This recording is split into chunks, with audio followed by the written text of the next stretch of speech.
Welcome back, and today we're going to cover a new brand. This is Trivisa. Trivisa?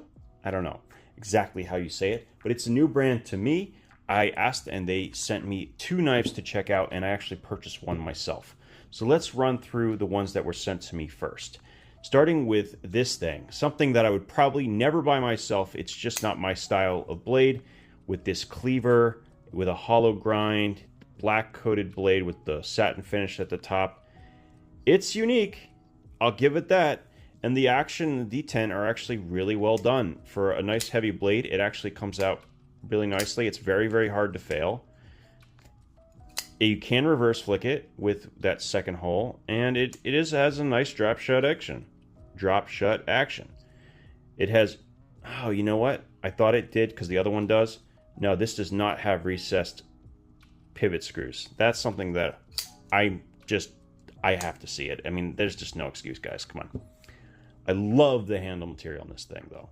Awesome. Now, this is the other one I got, and this is more in line with the kind of knife that I'm looking for, right? Something pretty generic, multiple forms of deployment. But here's a funny one. This is what it kind of shocked me when I opened it the first time. That is the pointiest of pointy knives I own. Like, seriously pointy. Like, if I had to take a splinter out, this is the knife I'm using. For sure. I actually really like this one. It's just under 3.5 inches, which is perfect.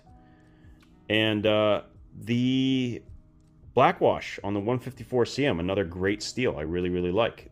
Plenty of space for a sharpening choil here.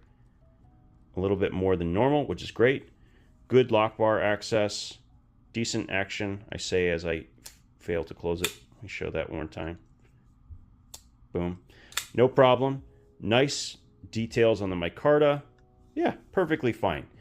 I do feel, after looking at the prices for these, that they might be about $5 to $10 expensive at MSRP. Keep an eye out, though, because when they go on sale, it's worth considering. I especially like this one and its pointiness. Now let's go ahead and check out this other knife. Now this is a knife that I thought was more in line with the kind of thing I'm looking for. Nice, comfortable handle, micarta, with a really nice patterning on this. Fully contoured, really, really nice. Hollowed out steel liners, button lock, reversible pocket clip. And yeah, I dig it. There's a couple problems though. So I did run into a couple issues with this knife. The first one is that the blade length is just over the 3.5 inch mark. I am not a fan when that happens. 3.6, come on guys. Go all the way to 3.9 or drop it in below the 3.5. It matters. Knife laws. Come on guys. It is being sold in an American market, and you are the primary buyers. So yeah, something to be aware of when you make knives. The action is fantastic on it, but the detent is pretty light. That's not unusual. I've seen that in button locks, and it's easy enough to fix with elongating the spring. You have to take the thing apart, elongate the spring a little bit. It makes it a lot tighter. And the last thing, well, I should say I do like that it's in 14C28N. That's actually, I actually prefer that steel to some extent. It's a little bit easier to tune up and a little bit tougher than 154 CM.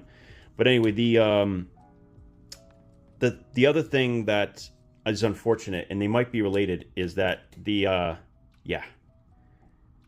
this does not exactly pass the spine whack test. Now, I think the tension might be somewhat related to that, but as it sits, this is not the safest button lock out there.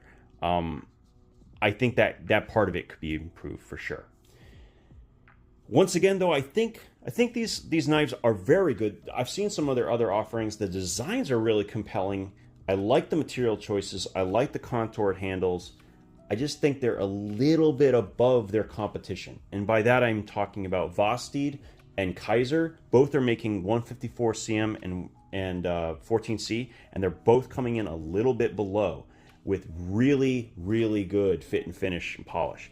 So I think they are actually in the right place. If they drop it about 10, they'll actually be able to compete very, very well with these other brands that are making similar knives. So that's our first look. Let me know down in the comments, are they offering anything that you think I might have missed? Or is this a company that you have any experience with? Anyway, thanks again for stopping in, and we'll talk again soon.